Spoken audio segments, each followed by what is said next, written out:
प्रथम दिवस बर्तमान आम अच्छे प्रभु निकट में प्रभु चरण तले आम निज निज को समर्पित करवा मो पाखे शब्द नहीं मुझे 4 वर्ष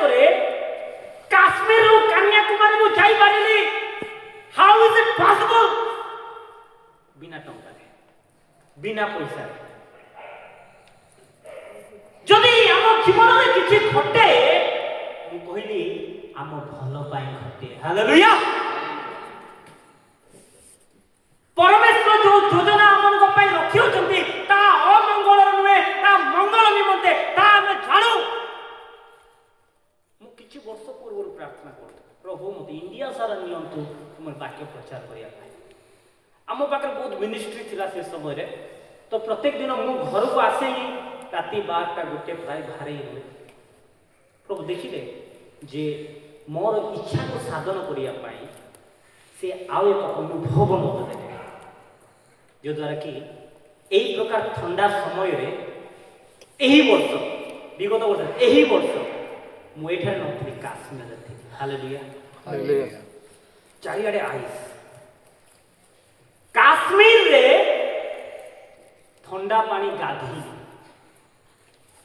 चिंता कर काश्मीर रे ठंडा पानी -8 डिग्री सेल्सियस ये जरा से शक्ति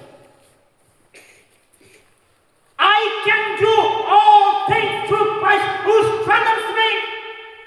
मु कृष्ण यीशु को द्वारा समस्त विषय में साधन कर पारे I can you can do we can do in this new year 2026 hallelujah we can break the chain of Satan the chain of poverty the chain of sickness in the name of Jesus Christ of Nazareth प्रभु यीशु कृष्ण का नाम रे दरिद्रतार बंधन को पापर बंधन को रोगर बंधन को आम जीशु नाम रे जीशु रक्त रे आम भांगी आम जीवन को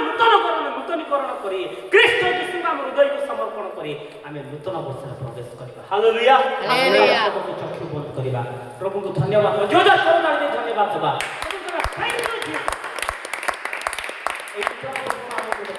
धन्यवाद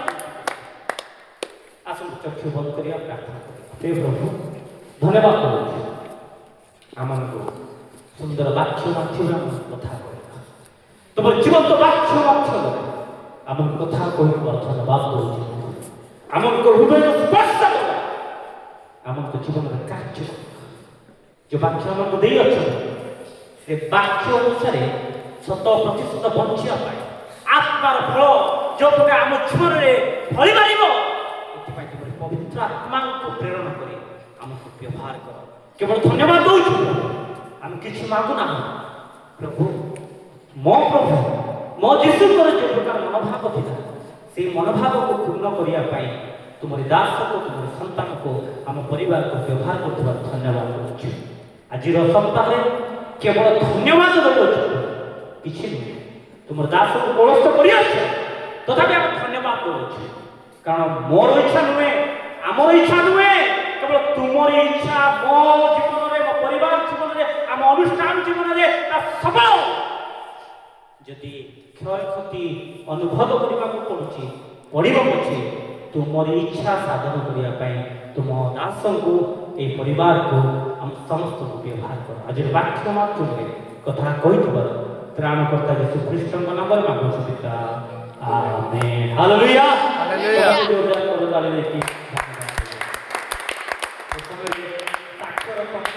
आमे संक्षिप्त जो मैंने कहवाई चाहते टेस्टिमनी दयापूर्वक आसतु कारण यही वर्षर शेष सप्ताह 2 पद लागे जब कहवाई चाहते आपने आसिकी कहींपारे जदि ना शेष में आम समस्त उभाई शेष